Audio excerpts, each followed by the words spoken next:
Building horror. That's the important thing to do is you have to freak out the players.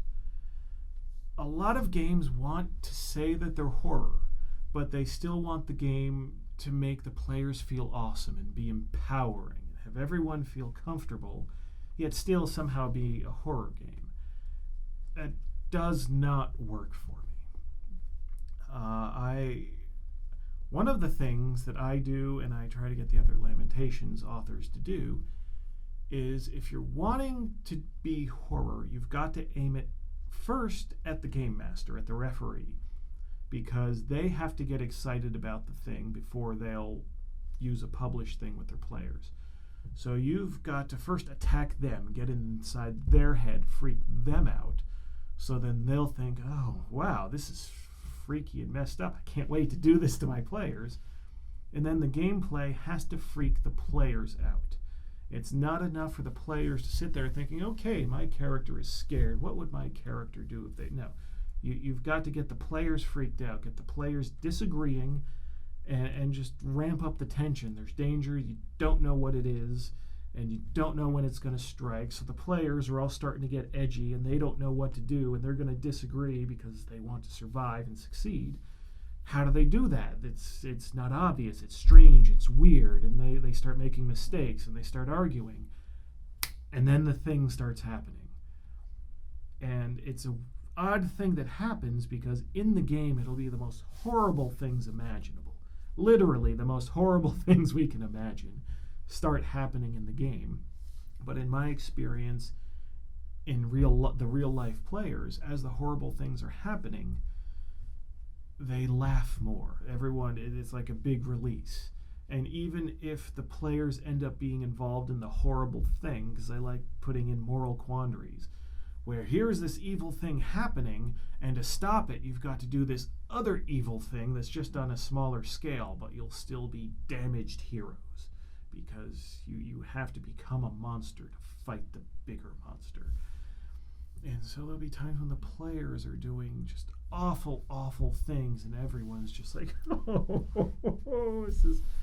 And it's a great feeling to be able to do that in an environment where everyone's sitting down to do that.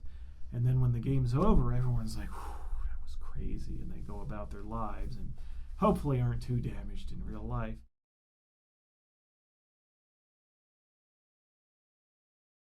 The most important thing is to believe in what you're publishing. Creating things just for an audience, that makes for very boring books. The bigger companies are already doing the broad fantasy. They're already going for the broad audience. And as a smaller producer, you're not going to match them in what they do. Because doing a less famous version of something that is already well established from a large company, why? What is the point? You have ideas that only you have.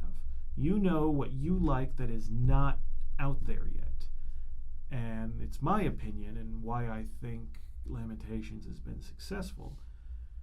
You need to focus on how you're different and just really hit that hard and make sure that you become known for this thing that is different.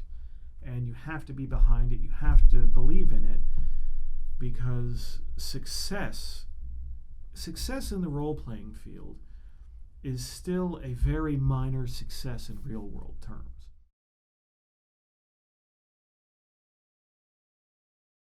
What's very odd is the fancier the book and the more expensive the product, the better it sells, which is dangerous, because it's very easy to just overproduce something that isn't worth it, that doesn't have the content to back it up. And that's where I think you can get into trouble. But if you have something that's just magnificent writing and a magnificent game supplement, then you fancy it up. You make it as good as you can, as fancy as you can. Make it stand out. Because most companies, especially bigger companies, they have house styles. Their books will all look the same because they want to do the branding that way. Our books, you can line them up all in a row and they're exactly the same formatted, and this is what Dungeons and Dragons looks like, this is what Trail of Cthulhu looks like, and this is what Pathfinder looks like. But I look at it more as not that I'm releasing a role-playing line. I look at it like I'm a record label and I'm releasing people's albums. And you go to a record store, even from the same record label, the projects are all individual. They don't look the same, they don't sound the same, and I take that approach to books. It's like, what is the thing we can do for this